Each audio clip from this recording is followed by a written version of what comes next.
Right before we jump into this video, if you would like me to send you a free guide to capturing motion in low light situations, just look for this orange box over on the website, put your name, email address in it, and hit send it, and I will send you that free guide.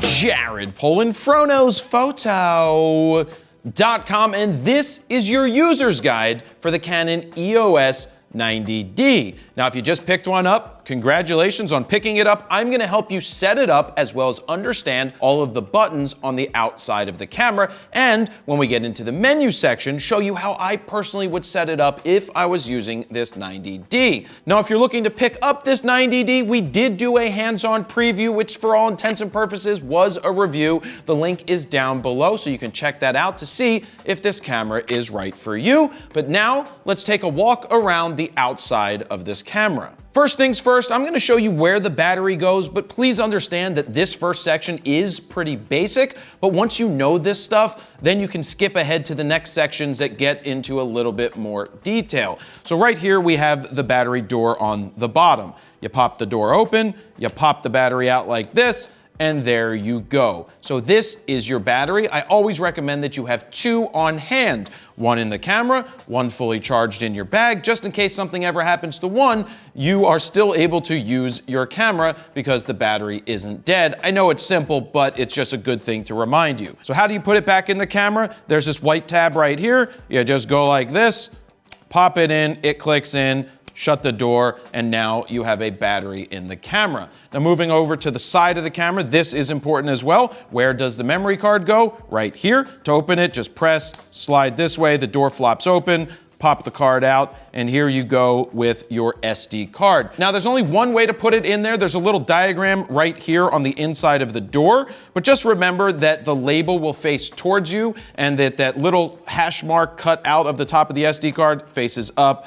You pop it in here like this, press it in, it clicks in, shut the door. This little light blinks here on the back to let you know that it's loaded, and now you have a memory card inside of the camera. Now you may be wondering, how do I put the lens on the camera? Because when you get this camera, the lens isn't on it. So I'm gonna take it off. I'm not gonna show you how I did that yet, but let me show you something. You shouldn't be afraid to change lenses when you're out shooting. Don't worry about dust. Don't worry about, well, you want to worry about getting things inside. You don't want to get anything on the mirror. You don't want to touch this mirror. You generally don't want to leave it exposed to the elements for terribly too long, just because you don't want to get any dust or debris or bugs inside of this mirror box. But this is how you put the lens on. Do you see this white square as well as this red dot on the mount of the camera? These actually mean something because this lens right here has a white square. This is what's called an EFS lens. This is designed for crop sensor cameras. But you can also put on their EF lenses, which would have a red dot here instead of a square.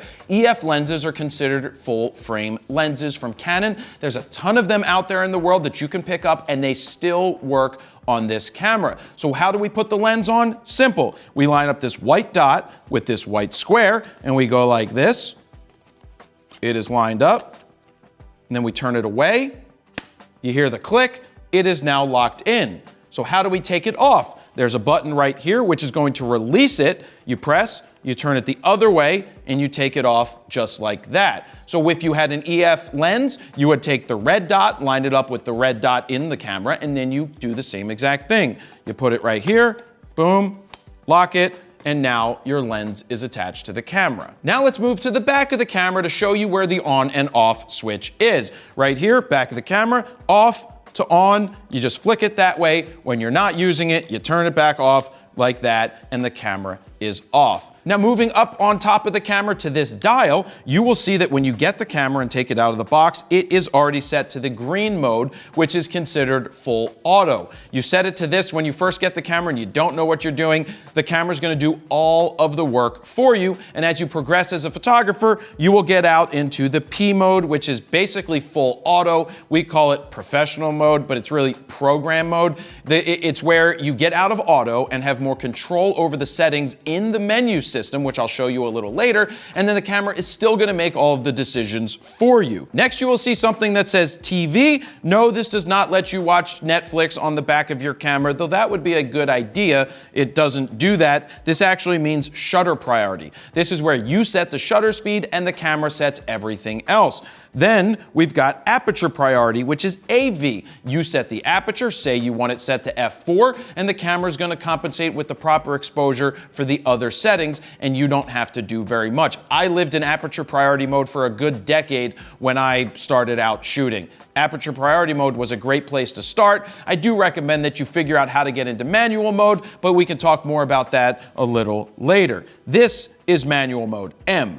M means that you are going to set the shutter speed, you're going to set the aperture, you are taking control of the way that the camera exposes the image. I'm not afraid of manual, being that I've been doing this for close to 30 years at this point, even though I'm 38. I actually started shooting at 13, so it's more like 26, but whatever, 30, 26. As you get older, it doesn't matter. Next, we have the letter B, which stands for bulb mode. Now, bulb mode is used when you want to do a long exposure. How it works is when you go into B, when you press the shutter button down, as long as you hold it down, the shutter stays open. When you remove your finger from the shutter button, the shutter closes. Where would you use this? Well, if you're trying to capture lightning storm or a lightning storm, you would press the shutter down, wait for the lightning. When the lightning hits or strikes, as long as it doesn't strike you, because that would probably knock your finger off the button anyway, you remove your finger from the button and the shutter then comes down. You have a C1, C2. Those are for user-generated settings where you could custom set that. Say you want one set for outside, one set for exposures for inside.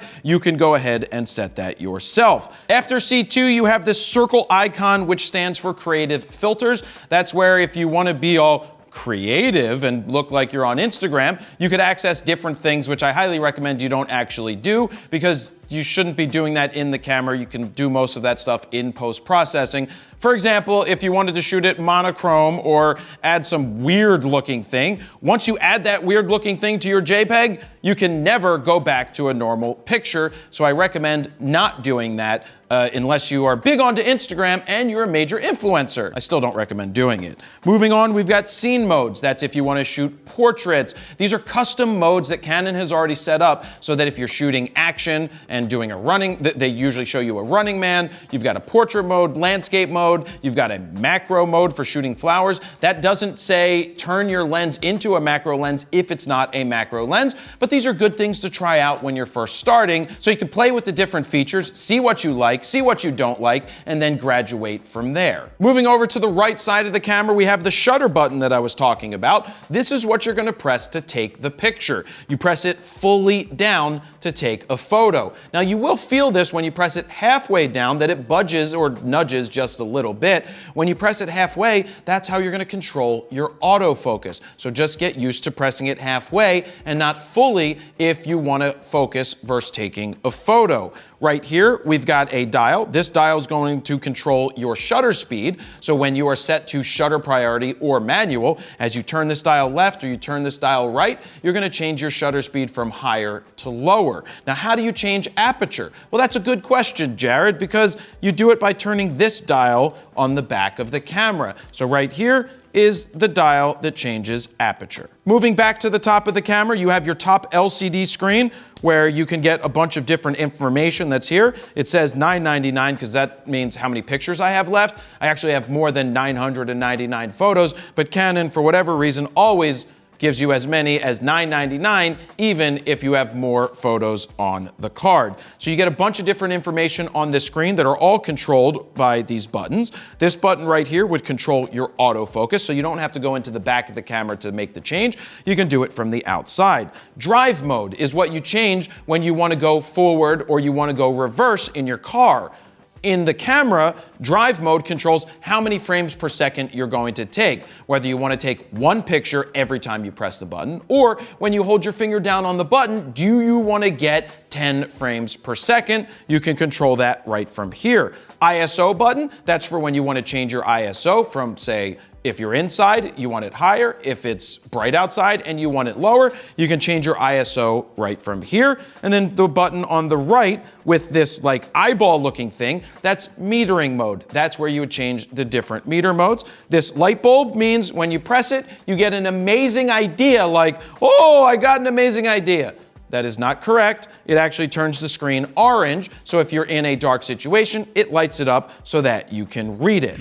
Let me jump in here real quick and say that the images you're seeing on the screen right now were taken with a Canon EOS 90D and edited using our custom Lightroom presets. Now, if you're new to presets or new to editing RAW files, these are gonna help you speed up your RAW workflow as well as give you a great starting point. To check out these presets, head on over to froknowsphoto.com/presets. Over there, you can play with the sliders to see the befores and afters. And if you decide to pick them up right now, they are currently on sale for a limited amount of time. Now, let's jump back into the video. Moving on to the next button on the top of the camera, which is between the command dial and the shutter button, is a autofocus selection button. You'll see this the more that you shoot. When you press this, it's going to give you different options to change where you want your focusing points. So just know that that is there right on top of the camera. Now, moving back to the back of the camera, you have right here something that says start and stop. This is to turn on live view as well as turn off live view. There is also a switch associated with this button on the outside. Right now it's set to the camera mode. So that is for stills. As long as this white line is lined up for there, that's for when you want to shoot stills. And when you want to shoot video, you go ahead and move the switch over here to this red camera, and now it puts you into video mode. And when you start recording, you literally just press start, it's going to start recording, and then you press stop again to stop recording. To close down the shutter, boom, we just flick it back into the camera mode. So one is for stills and one is for video. This AF on button is a way that you can control the autofocus. So if you want to do back button focus, which a lot of Canon shooters like doing, you can control the autofocus from back here and then just use the shutter button to take photos.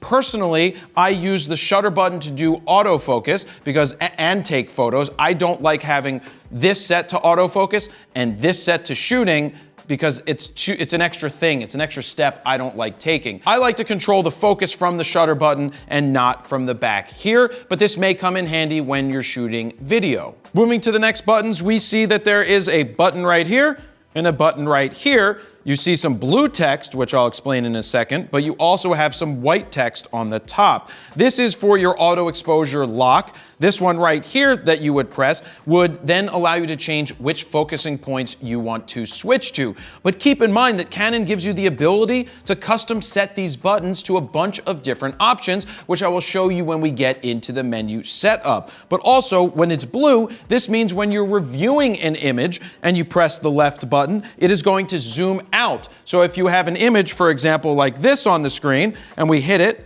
it's going to zoom out into the checkerboard and show you multiple images. The other way is you zoom in, and that's what you will do to zoom in. And then being that it's a touchscreen, which we didn't even mention, so I'll just mention it right now, you can use this curvy arrow, press that, and it takes us back to the full image. Now, since I mentioned the touchscreen, let's talk about it. This is your touchscreen. It comes here on a swivel out and rotatable screen. Hinge, just like this. It comes closed. You can close it if you're traveling and you don't want to run the risk of breaking that screen, because if you break the screen, you have to send it back. Personally, I don't have a camera that does this, so my screen is always exposed like this, but that's not a big deal. I haven't run into, knock on wood, any issues up to this point through all of my years of shooting, which is like 43 at this point, and I haven't run into issues, luckily. So let me show you a few more things with this touch screen. It flips out like this, like I showed you. But remember, if it doesn't twist, because you're trying to twist it, don't force it or you will break it and you will be upset. So only turn it which way it wants to go. But the cool part is you can raise it like this, you can lower it like this, you can turn it back like this and have it seated right here, which is generally where I leave it set when I'm either shooting or traveling. Moving right here, we have a multi-function button, AKA a joystick with some knipples on it. Knipples are these little raised dots you know, so that your finger, I would like to see bigger knipples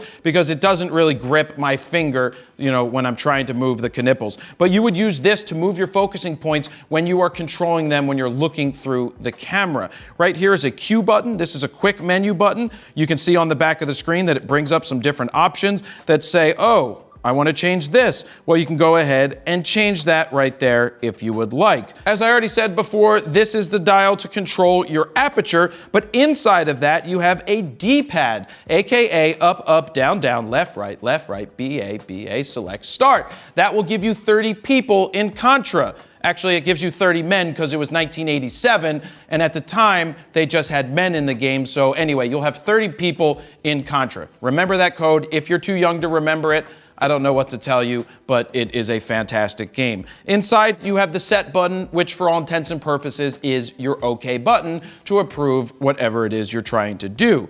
Right here, this is your playback button. You press this, it's going to bring up the image that you took prior. Hit it again, it turns it off. But let me show you one more thing. I activate it, I hit the trash can. It says, do you want to cancel or erase? Well, I don't want to erase on the camera because there's really no reason to delete the images on the camera just in case you delete something you didn't want to delete. But I don't want to do that, so there's two ways. I could hit cancel on the screen like that and it won't delete, or I could hit the trash can again and it will take it off the screen. But if you really want to delete this because you're like, Steven, I don't like this picture. Steven's the guy working this camera over here, by the way, for those who don't know. But I'm like, Steven, I'm going to erase you. I hit erase and Steven disappeared. Like he's in Back to the Future and he never was born. This lock button right here, it says lock. It's actually a switch. You switch it up like this. It's going to deactivate the twisty button on the back so that you can't accidentally make that change if you don't want to make the change.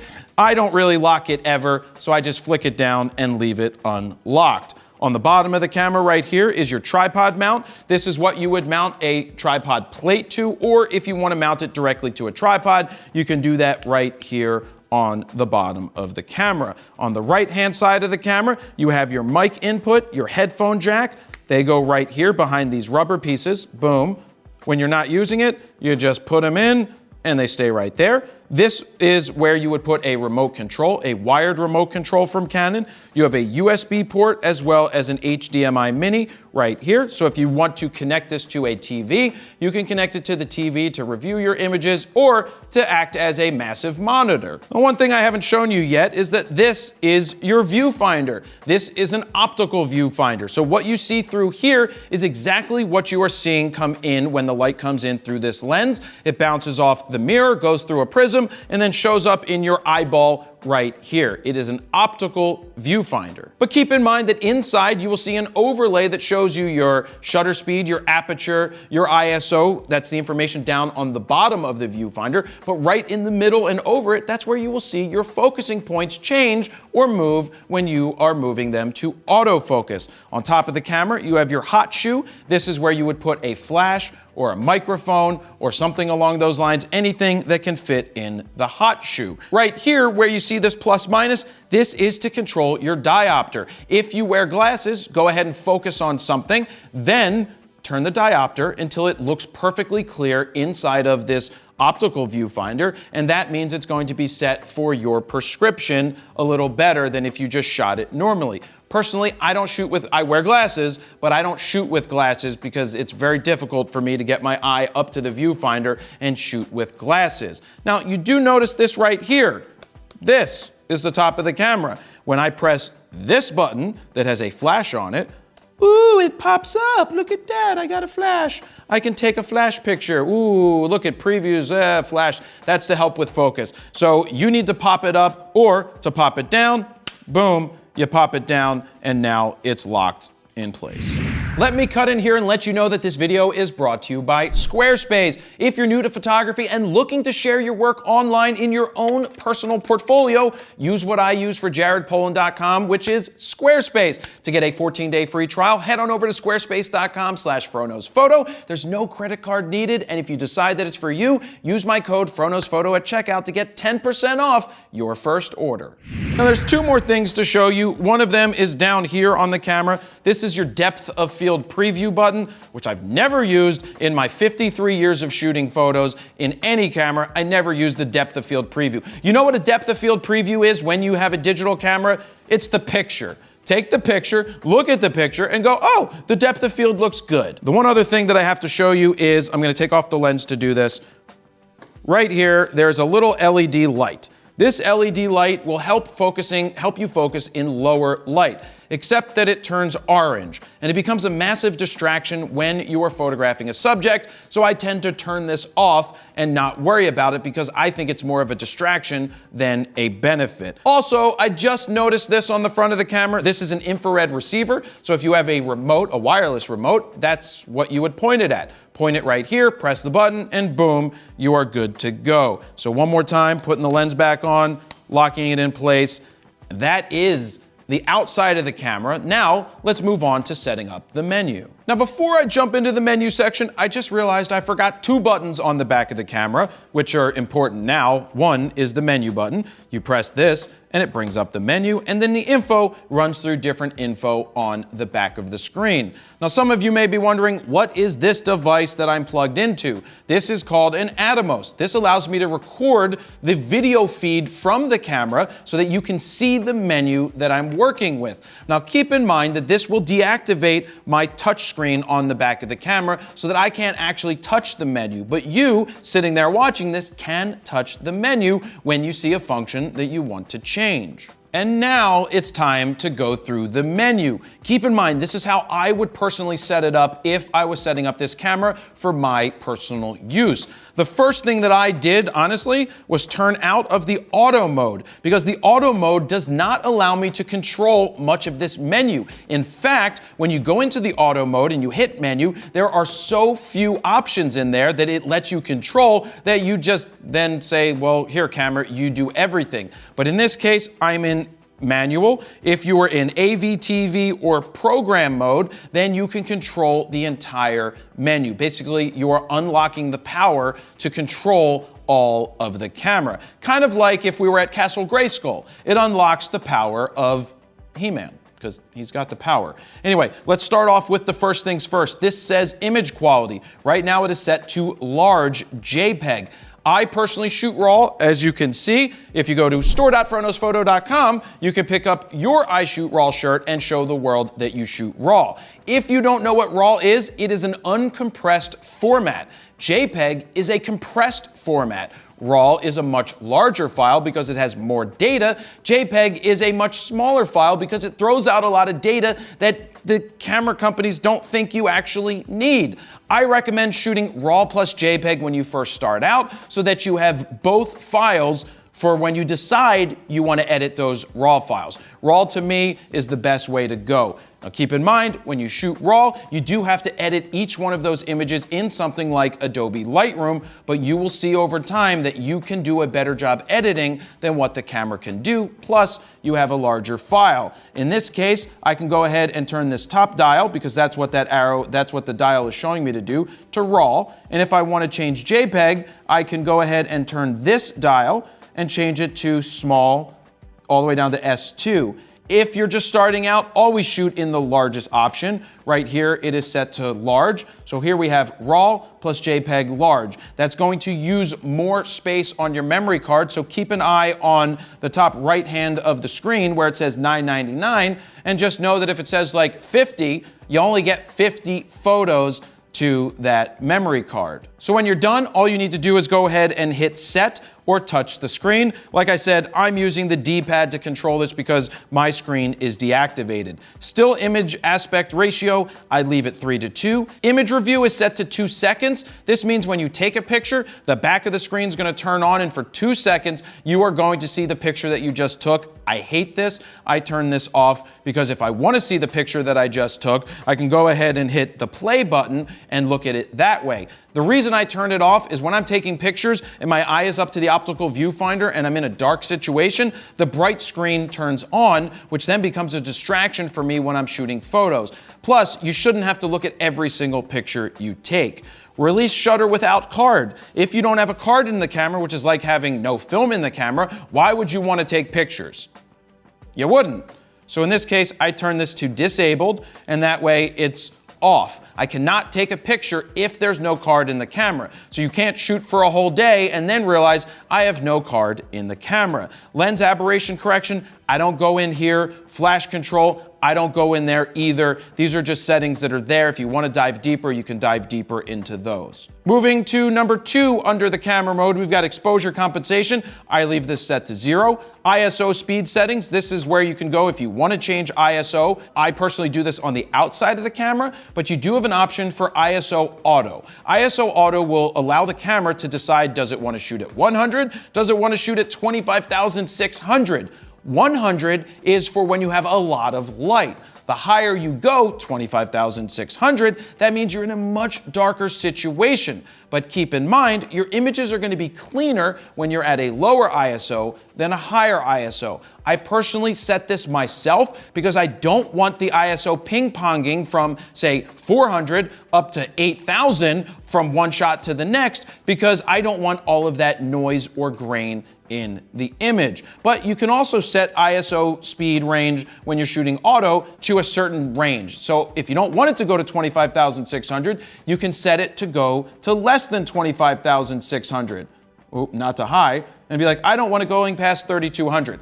Personally, I want to control this myself, and I don't want the camera to do anything else. So I have to hit menu to get back out. Here, we've got minimum shutter speed. Look, I turn off auto. If you're not confident in your shooting at the very beginning, you're probably still in full auto green mode on top of the camera, so this won't matter. You will hear people these days telling you that auto ISO is a great mode to be in. I just don't agree with that, and when you watch more of my videos, you will start to understand why. Back to the main menu, we're gonna go to number 3. We've got white balance. I leave it on auto white balance. If you're shooting with a flash on top of the camera, that's where you would wanna go in here and set it to flash white balance. But remember, if you are shooting RAW, you can change the white balance after the fact with no penalty. If you're shooting JPEG, it's going to be much more difficult to change the white balance after the fact. You can do it, but it's not going to be as good as if you shot RAW and went from the RAW data instead of a baked-in JPEG. You can set a custom white balance, which is what we do sometimes when we shoot video. White balance shift, I leave this zeroed out. Color space, sRGB is where I stay. Picture style is currently set to auto. Now, picture style, when you go in here, you have auto, standard, portrait, landscape, fine detail, neutral, faithful. That's for the practicing. Then you've got monochrome, user-defined 1, 2, and 3. It's nice that they give you a bunch of different ones that you can set. Keep in mind that the picture style is only going to affect your JPEG images. For example, if you were to set it to monochrome and you take a picture, you're throwing away all of that color information and you're being left with a JPEG that is going to be black and white. But if you're shooting RAW plus JPEG, you will still have all of the raw data so that your RAW file will come into the computer and show black and white, but being that you have the data there from the RAW file, you can still get that color information back. Another thing to remember is that picture style is actually more important when you're shooting video. If you shoot video in monochrome, you're only going to have monochrome video because there is no raw video inside of this camera. So you want to make sure that your picture style is set correctly for what you're shooting when you are doing video. But for the most part, I go ahead and leave it in auto and don't worry much about it. Moving on to number 4 menu in the red mode, which is the camera mode. The first thing we see is long exposure noise reduction. I personally turn this off. What is happening is when the camera shoots at higher ISOs, it's introducing noise or grain. So when you have this on, the camera's gonna go ahead and smooth that out, which I personally don't like it doing because it takes an image that may have been sharp but with a lot of grain and make it smooth and look less sharp. This is only affecting your JPEG files and not your RAW files. High ISO noise reduction, I turn this to the lowest or disable. Good, it gives me disabled, so I go ahead and turn it off. Dust delete data, I don't worry about that at all. Live view shoot is currently enabled. If you want to shoot live view photos, that's where you would press this button in and then it would flip up the mirror and allow you to use the screen to shoot with live view. So that's enabled. Multiple exposures is a fun thing to play with. It's currently disabled, but if you ever want to play with it, basically what you do is you will take one picture and then the film doesn't advance, it stays in the same place, and then you take another picture and it exposes that same image image again. I use film as an example because obviously there's no film in here advancing, but that's just to paint that picture that you can take 2 exposures on the same frame, or honestly, you could end up doing more. HDR mode is currently set to disabled. If you did enable that, that would just affect your JPEG files. Moving to number 5, we've got interval timer. That is a built-in feature. This is actually pretty cool, so let me enable it. Now you can see that the interval is set to 10 seconds, and the number of shots would be 10. So after 10 seconds, it would take 1. Then after another 10 seconds, it would take another. To get in here and change this, you hit the info button and you can set the timer to a bunch of different settings like, wow, lots of time. That would be lots of time. And you could also go scroll down, which I can't currently do because I can't touch the screen because it's deactive, but you can change the number of shots that you want to take. Interval timer is actually a really great function if you want to take time lapses of a skyline or sunset or sunrise or whatever, sunrise, sunset, or if you want to shoot Yentl. Let me jump in here real quick and say, would you like to take better pictures in only 11 days? If so, I created a free mini video course that you can sign up for right now at froknosphoto.com/11 days. Bulb timer is currently grayed out because we're not set in bulb mode right now. Anti-flicker shooting is currently disabled. This comes in handy if you're shooting in a gymnasium where you have flickering lights. Those old sodium halide or sodium vapor lights that give you that weird color. When you would enable this, the camera won't take a picture during the flick. It will only take a picture during the So the is when it's not flicking, and then the flick is when it's actually flicking. You really don't see much of a delay, but it will mean that every time you take a picture, you're not getting that flick. So the anti-flicker is actually a really good mode to use. Moving on to the last section here, this is where they hide the stuff that you're really not going to use very much. So the lens electronic MF, I just leave this defaulted, but AF assist beam firing is that orange light that I was telling you about. I go ahead and turn this off. So let me go ahead and disable that because I don't want that orange light coming on, because if you're trying to get candids of somebody and they see this light coming on, they're gonna know that you're taking pictures and they're gonna get a little awkward. Moving on to the next menu section, we've got the play button, which is highlighted in blue. A lot of this stuff I don't ever touch, so I'm gonna go through it pretty quick, like protect images, rotate images. This is if you wanna change things in the camera after you take them. I prefer doing all of this in the computer, so I don't really play with that either. Raw image processing. If you don't have a way to edit your RAW files in the computer, you can actually process them right inside of the camera. Skipping to number 3, cropping, resize, rating, slideshow. All things that I don't even touch because this menu, I don't plug this into a TV to show people anything, so I just keep this all at default. Number 4, playback information display. This is actually a pretty useful thing. So when we look inside of here, this is showing you what's going to show up on the image after you take it and hit image review. You can see that number 1, playback information. Number 2 shows you all of this information. 3 has some histograms. 4 has some other weird stuff that I wouldn't use. If I don't use it, I hit OK and it unchecks it.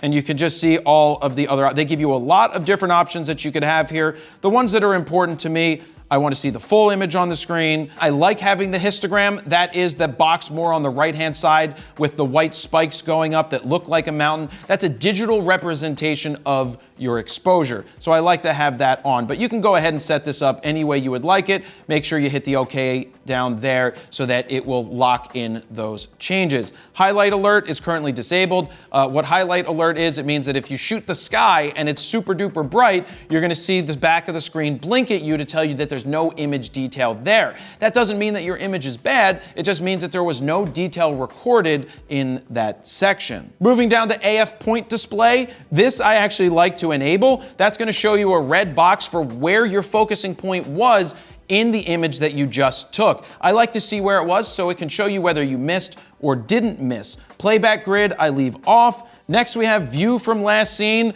It's enabled. I don't really know what this one does. I think it just means that when you go back to playback, it's going to show you the last picture that you were looking at. I just leave this set right where it is. Moving on to the Wi-Fi mode. This camera has Wi-Fi and Bluetooth built in. It's a great way to control your camera. Say if you set it up over there and you want to sit in the chair and make a video, you can use Canon Connect app to control your camera from the Wi-Fi. or Bluetooth, which is really cool. So you've got Wi-Fi and Bluetooth connection. We're gonna go in there. You can connect to smartphone, connect to remote control, printer, upload to a web service, and then connect to a wireless remote. I'm not gonna go ahead and show you how to set this stuff up right now. We do have some other videos that do go into that to show you how to use it. Wi-Fi settings are currently enabled. If you're not using Wi-Fi, just go ahead in here and turn it to disabled, because if you're not using it, you don't need to waste the juice because the camera is still looking for a Wi-Fi signal. So I go ahead and disable that. Bluetooth settings, same thing. I'm not using Bluetooth, so I go ahead and I disable it.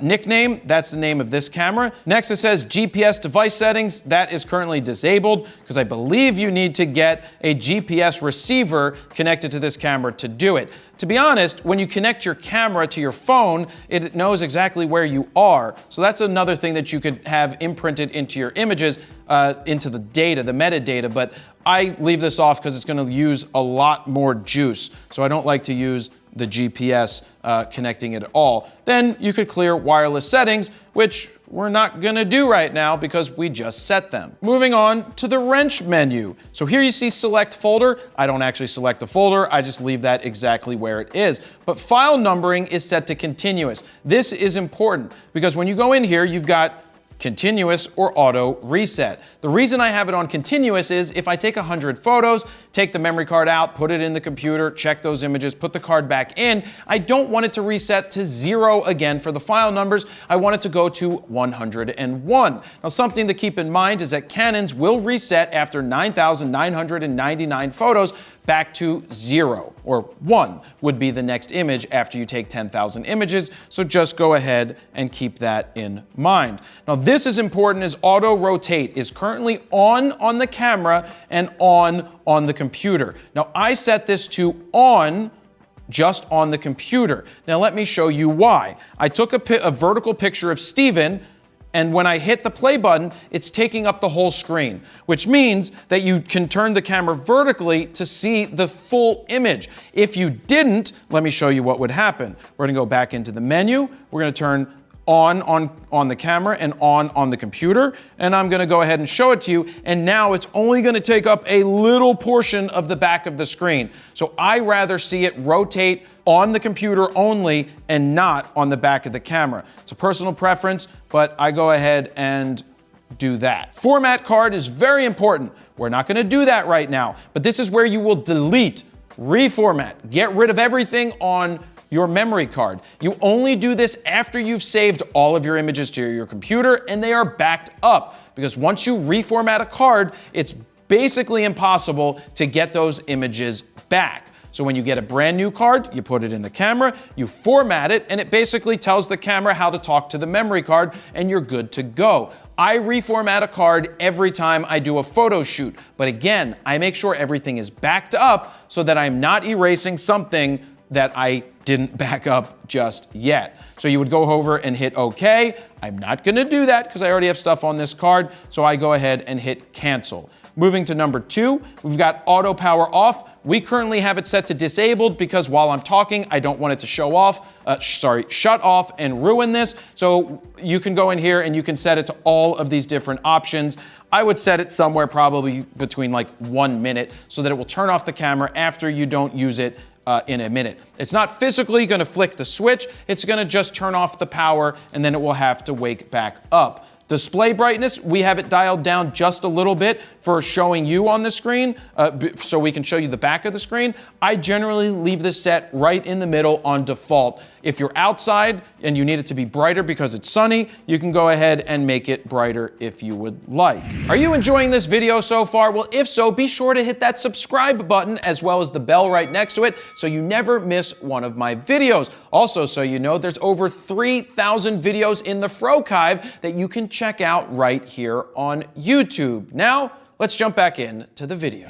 Next, we have screen off button. It's currently set to remains on. That is where I leave it. The date and time is currently wrong because it's not January 1st, 1919 at 1:56 because I didn't set the time yet. It's real easy to set the time. You can just touch it on the back of the screen and set it yourself. Language, you can go in here if you're not English speaking and you can change it to all of this stuff that you, look at all this stuff. look at all these languages you could use. We could set it to this, English, because that's all I know. So I leave it set to English. Number 3, we've got video system for NTSC. If you're in the United States, it's going to be set to this by default, so I leave it there. Touch control is standard. You have sensitive and disabled. I think standard is the best option. Beep. The beep is enabled. So the beep is enabled when you're doing single focus shooting. You will hear a beep when the camera is in focus. I like having that audible representation of focus because it just gives me a little bit more of a sense that I am locked on and I'm good to go with my autofocus. Moving on, headphone volume, self-explanatory. You can change how loud the headphones are if you have a headphone plugged in. Battery info will show you that we have 50% of the battery remaining. I've taken 64 photos with this battery. Recharge performance, this one's already on 1 because I have an older battery. When it lights up more red, that means your battery's life is starting to wear down, which means you won't get as much time on that battery and it may be time to replace it. Sensor cleaning, I'm not going to go into right now, but every time you turn off the camera, by default, it is cleaning the sensor. In essence, it's just shaking a little filter in front of it, which is hopefully dropping any dust off of the camera, off of the sensor, and putting it onto a little sticky pad that's hidden somewhere inside of the camera. Moving on to number 4, you've got mode guide is currently enabled. I disable this because I don't need the camera modes because I shoot in manual, but if you're still trying to learn the camera that you bought, which is this one, you can leave it on enabled. We'll leave features on enabled for now. Help text size. If you're blind like me, you can make it bigger size. I like bigger sizes. Bigger sizes are better.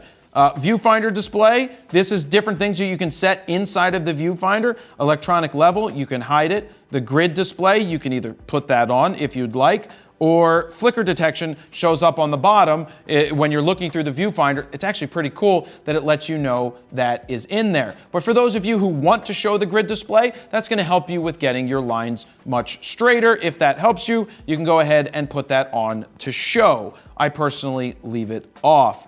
Button info display options, we go ahead and click this. You can see electronic level will come up when you hit info. The quick control will come up when you hit info. If I do not want the electronic level to come up when I hit that info button, I click off of it and I scroll down to OK, or I touch OK on the back of the screen, and that will no longer pop up. HDMI resolution is set to 1080p because we're plugged into this Atomos recording at 1080p. Moving on to number 5, we got multifunction lock. You can see what it's going to lock. Remember how earlier on I showed you that currently it was just going to lock the changing of aperture? Well, you can actually have it lock the shutter speed. You can have it lock if you hit it will no longer let you use this command dial to move anything. Or the D-pad, or it will deactivate touch control altogether. So you can see you have a lot of control over what you can touch and what you can't touch by using the lock switch. Like I said, I don't use the lock switch, but if you find that you want to lock everything in, go ahead and lock everything in and move that switch. Continuing on to custom shooting mode, C1 and C2. This is where you would go ahead and register the settings for C1 and C2. For example, you want it set to 100 ISO at 2/50th of a second at f4 every single time, and you want it to be monochrome in the picture style, and you want it to be shooting RAW plus JPEG. You can set that so that every time you switch into C1, it's going to automatically jump to those exact settings, and same thing if you want to set it for number 2. Clear all camera settings, we're not doing that because I don't want to clear them right now. Copyright information, you can enter your author's name. You can also enter copyright details. This will be embedded in all the files that you take. I recommend that you take the time to go ahead and set this up. And being that you have a touchscreen, it's much easier to enter your information much quicker. Next up, we've got manual software URL, which is kind of funny. It's a QR code that's going to launch the manual. So if this video doesn't give you all the information that you need, pick up the manual and go ahead and read it to find out more information. I'm just trying to stick to the high-level stuff so that I can give you how I would set it and save you a bunch of time. Certification logo is just something that the FCC makes them put in there. We don't need to show you that. Next up, we've got firmware. This camera is set to version 1.0.0. At the time of recording this, there's actually an update to the firmware, so I can go ahead and update the firmware from this section. You just have to go to Canon's website to to see when they have new firmware that comes out, which either fixes issues inside of the camera or gives you new features that weren't there initially when you purchased it. Next up, we have the custom function setting menu system. This is where you go in and you can change custom functions. This is for the more advanced photographer because there's a lot of information in here. Right here, there's 8 different things that you could change. There's nothing wrong with keeping it on by default to set where it's set, but as you become a more advanced photographer, you can change these settings to your taste because everybody likes to tweak the camera a little different. So this one, for example, and I'm not going through all of them, is exposure level increments. It will either do a third of a stop or a half of a stop. So you can see you've got ISO speed setting increments, bracketing sequences, number of bracketed shots. There's a lot going on here that you can change. This is to taste. I don't really change much in that first menu. The second one has 16 different things to change. Tracking sensitivity. Oh, do you want it more responsive? You can just tick it up like that, and you can see that now there's a star under number 1 showing you that there was a change. Number 2, acceleration tracking. You could bump that up if you want it to go a little faster. AF point, auto switching, servo first image. There's a lot of information here that you just really need to go in and play with, but I don't change most of this stuff, so I just leave it set to where it is set. Moving to custom function operations number 3, I leave this all the same, I leave this all the same. This is where it gets interesting. So I'm gonna click into this section right here, because remember when I said that you can set the buttons to certain ways that you wanna set the buttons? Right here, I go down to the AF on button. So this means I can change what this AF on button is going to do. So I hit the OK button, I scroll over to one shot to servo. I know I didn't explain this yet, but one shot is where every time you press the button halfway down, and as long as you hold your finger down on the button halfway, the focus is going to be locked. So if you remove your finger, you're gonna have to refocus. Now, if you're in servo mode, when you press the shutter button halfway down, it's going to continuously focus and track a subject. I like to change sometimes from servo, which is continuous focus, to single, which is one shot, which is single focus. And I like to do that quickly without having to go into the menus. So in this case, I can set it right here so that when I press AF on and say I'm in servo mode, which is continuous focus, it will switch it instantly into single focus. So it gives you much more control of the camera, all from the outside without having to take your eye away from the viewfinder. It makes shooting a hell of a lot better. Moving on to number 4, I'd leave that exactly where it is. Audio compression, that's if you're getting into audio modes, you can leave this set to where it is currently. And finally, clear all custom settings or functions. If you want to clear them, you can clear them right there. I'm not gonna do that. And finally, we've got the star, which is your custom setting menu. This is where you can set things that are your favorites. Say you wanna get to formatting the card quickly, you can put it right there. Say you wanna put auto ISO in here, you can put auto ISO in here. It's where you put your favorites that you come to often that you wanna get to quickly.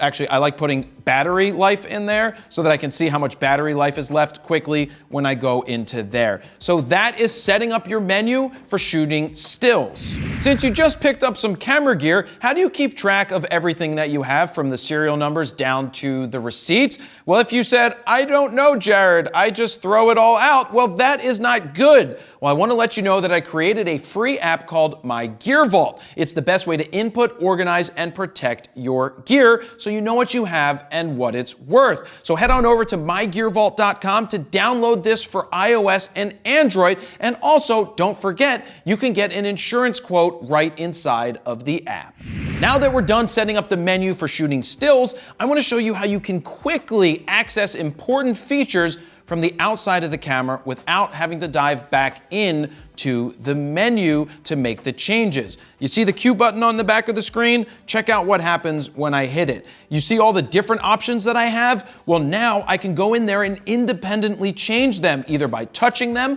or using the D-pad. Like right here at the top, it says manual. When I scroll over to the right, it shows my shutter speed. Now it says convey subject motion. Thank you, Canon, for letting me know what the shutter speed does. But I can go ahead and make a change if I want. I can just scroll over, turn this dial. We can go to 1/8,000th of a second or dial it down where we need to dial it down to, all the way to 30 seconds.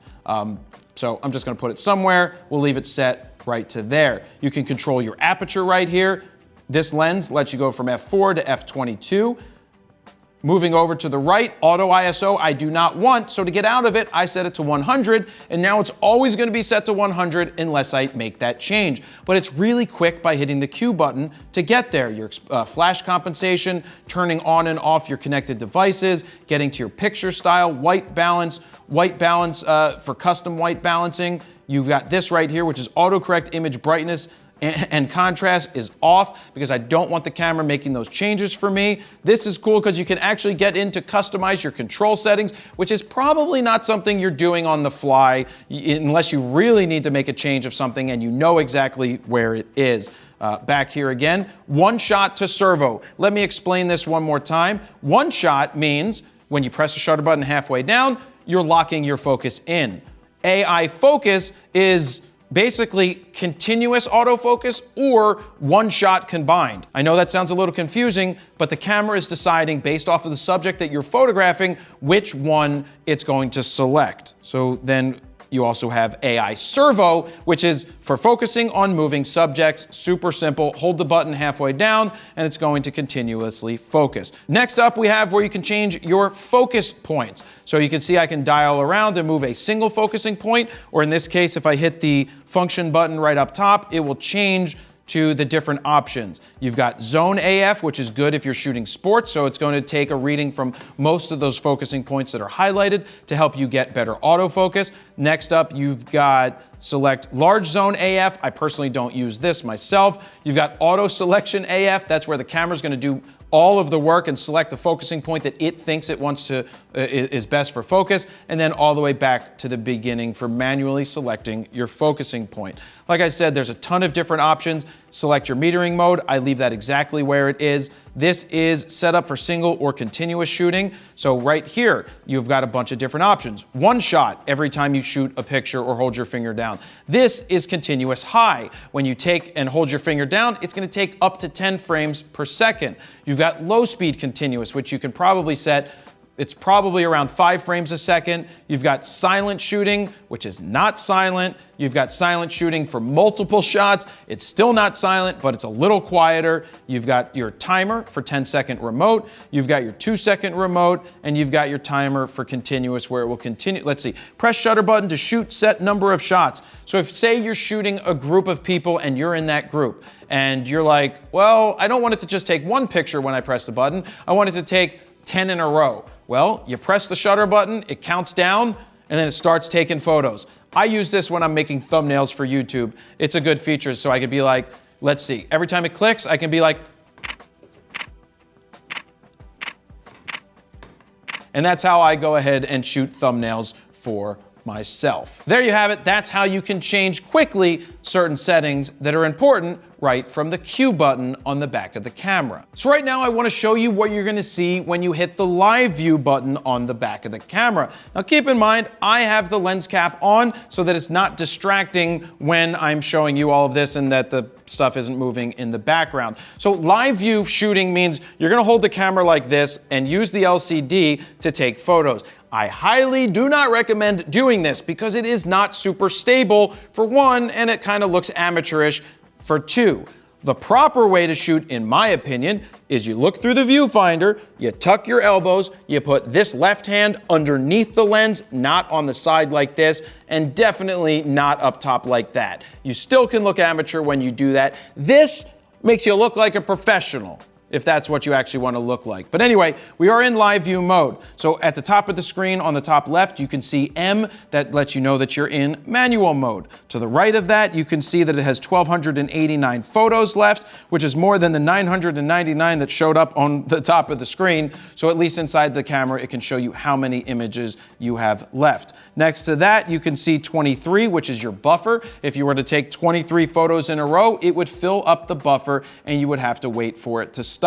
Now going back to the M and right below that, you see what mode we have. We have AF lock on, we're in one shot. It would be on that continuous shooting. Under C, we've got the metering mode, which is currently set to evaluative, which is taking the brightest and darkest part of the image and giving you a middle ground reading to give you your exposure. Below that, we can see that we're shooting in RAW plus JPEG large, and then down along the bottom of the screen, we've got my shutter speed is at 1/200th, and you can see that it's changing as I dial right, as I dial left. My aperture is at f9. As I turn the back dial, it's dialing down and dialing back up. You've got your meter. You can see that the Wi-Fi is off, and we've got exposure simulation is currently on. Exposure simulation means that as I change my shutter speed or aperture, I'm actually going to show you this. I'm taking this off. Let me show you. I'm going to dial back from f11 to 3.5, and I'm going to show the shutter speed getting slower and slower. Let me focus. Now we can see that it's in focus. I'm at a half a second. But what this exposure simulation is showing me is that it's showing me that it's getting darker or it's getting brighter. So it's giving me an exact representation of what my image would look like before you take the picture. So that is one of the things that I love about live view shooting, except for I don't like when you have to hold the camera out like this. And then right below there, you can see that it's currently set to ISO 100.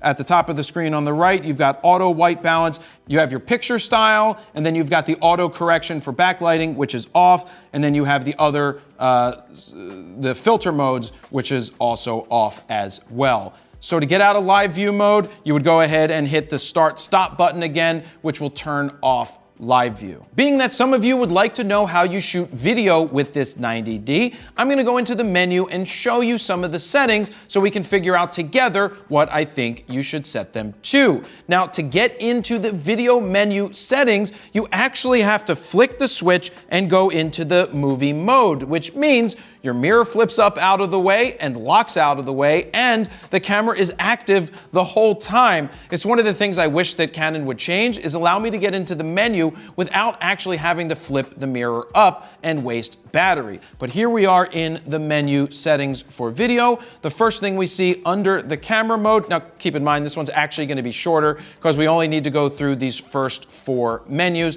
not the rest of them, because they're basically the same as if you were shooting photos. Movie record quality, let's go ahead and click in there. We can see that we've got movie record quality is set to 4K at 29.97 frames per second. So basically 30 frames a second, and it gives you 29:59 of record time. Not unlimited, but 30 minutes of record time before it stops. Now I do want to mention that we did not update the firmware inside of this camera yet, but Canon did release a firmware update that will let you shoot at 24 frames a second, which gives you that cinematic look that you see when you're watching the movies. It will give you that in 4K.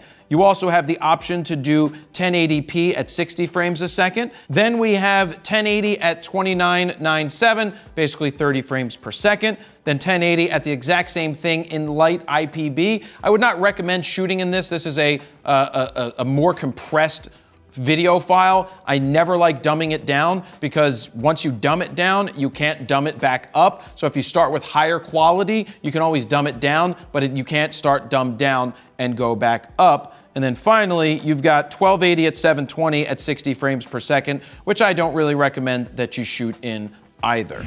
Would you like to show the world that you shoot RAW? Well, if so, head on over to store.froknosphoto.com because that's where you can pick up this I Shoot RAW shirt as well as a ton of other different designs and colors and a bunch of different swag. So head on over to store.froknosphoto.com to pick up some swag right now.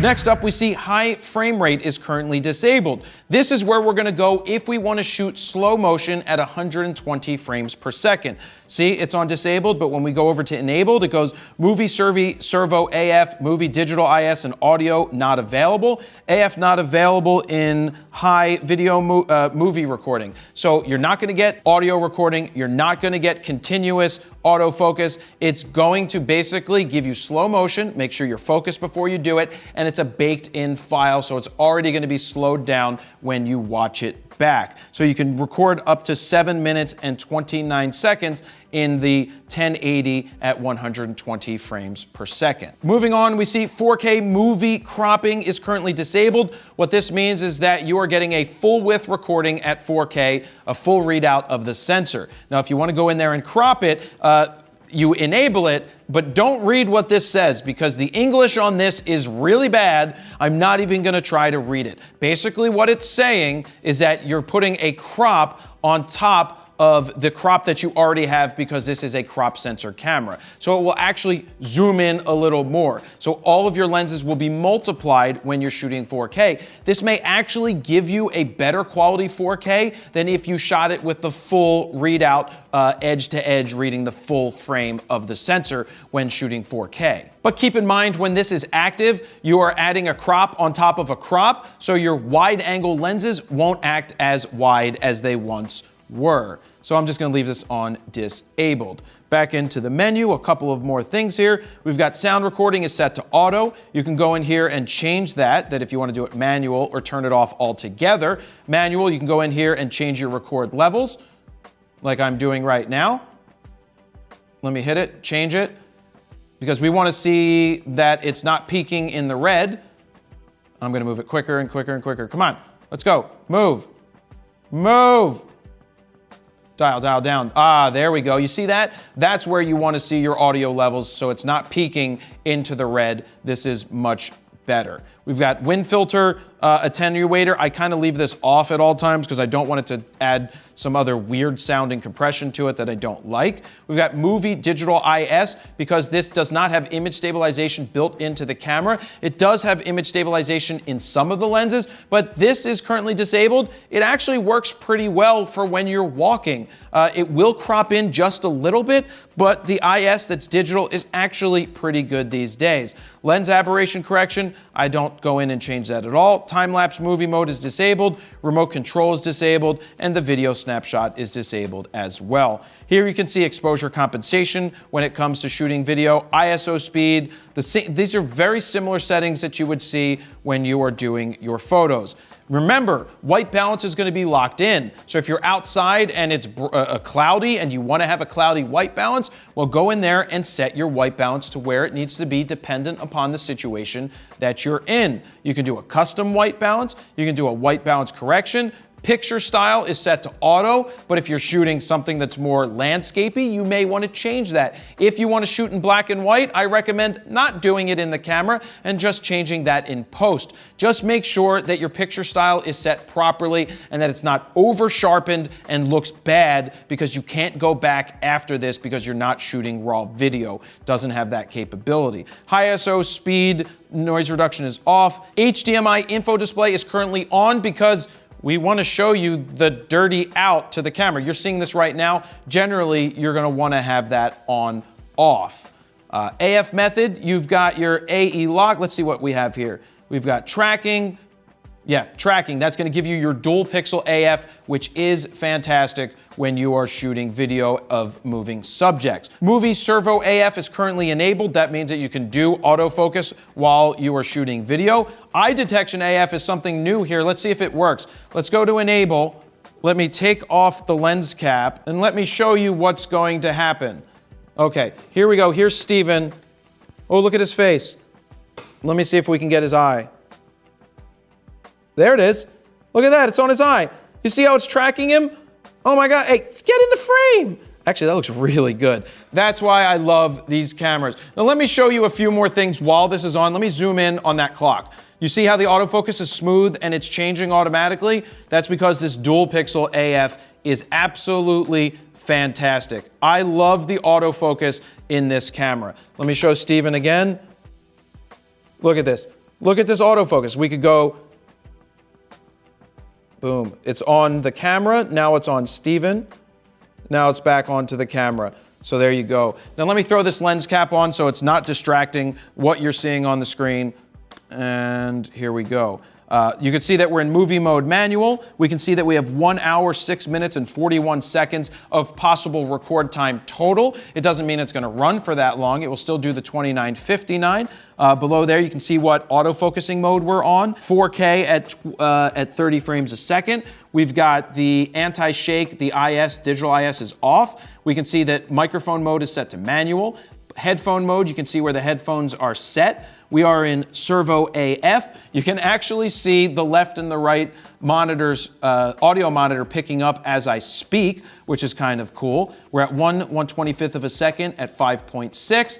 ISO is set to auto. We've got Wi-Fi is currently off. Moving on to the right-hand side of the screen, we've got the movie snapshot mode is currently off. We've got filter modes is off. We've got the auto correction for lighting is off. We can see that picture style is set to auto, and then we have it set to auto white balance as well. Let me jump back into the menu real quick. We can see we've got lens electronic manually focus. I currently set this to off, and that is how you set up the camera for when you want to shoot video and need to make changes inside of the menu. One of the things I didn't show you is how to start recording video and what is on your screen when you are recording video. So let me pop off this lens cap right here. Let me get into live view mode. Right here on the back of the camera, you can see start, stop. As long as we are in the video mode, when I hit start, stop, it is going to record.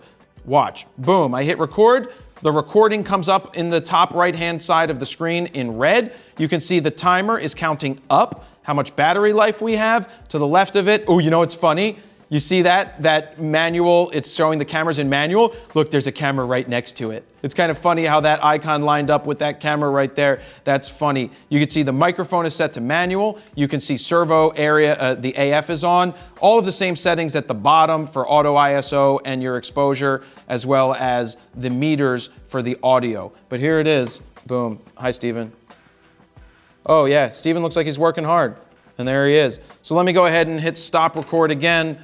We hit stop, that takes us out, and basically we are done with how to shoot video. So I know that that was a long video, but the point is, if you watch it once, you set up your camera and you understand more of how it works, that means you're gonna be able to get out there into the real world and start taking better photos and better video quicker because you're now more confident in how your camera is set. So if you found this video to be valuable, please go ahead and hit that subscribe button so you never miss a video when I post it. Also hit that bell button, that's gonna notify you when a new video goes live. Don't forget to like, share, comment, and that is where I'm gonna leave it. Thank you very much for watching. Jared PolandFroKnowsPhoto.com. See ya.